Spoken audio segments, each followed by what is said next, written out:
College Algebra, review of exponents. First of all, before we can do a problem with exponents, let's talk about why we're reviewing exponents. We did this the first day of school back in August 2019. The last chapter that you're going to study in college algebra is exponential functions and logarithms. Logarithms are exponents. Exponential functions have exponents that are variables. So let's go back to the first day of school. We learned that when you multiply, you add exponents. X to the a times x to the b is x to the a plus b. When you divide, you subtract exponents. X to the a over x to the b is x to the a minus b. And we learned that when you take a power to a power, multiply. Power to a power, multiply. And we also talked about rational exponents, that when you had a fractional or rational exponent, the numerator was the power, the denominator was the root. Thus, I used p over r.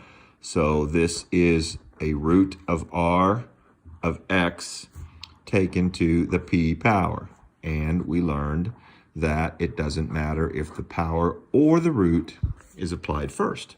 So, to simplify a problem like this, we do exponents first. So this is a power to a power.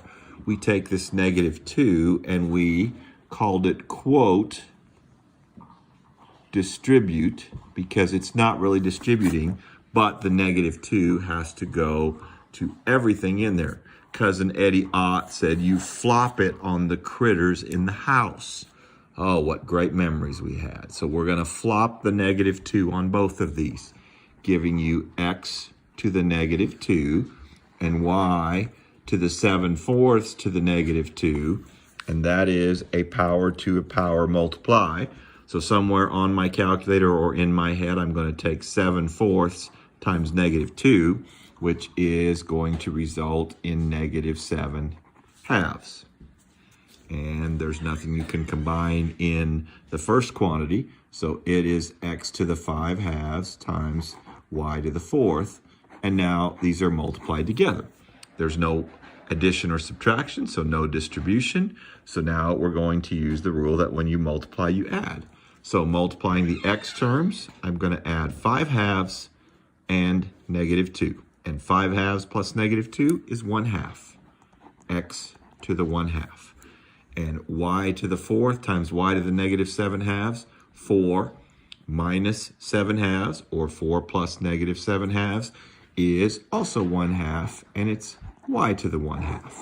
Simplified form, which can be written as square root of x times square root of y, which is the square root of xy. Let me know if you have questions on this example or any of the laws of exponents.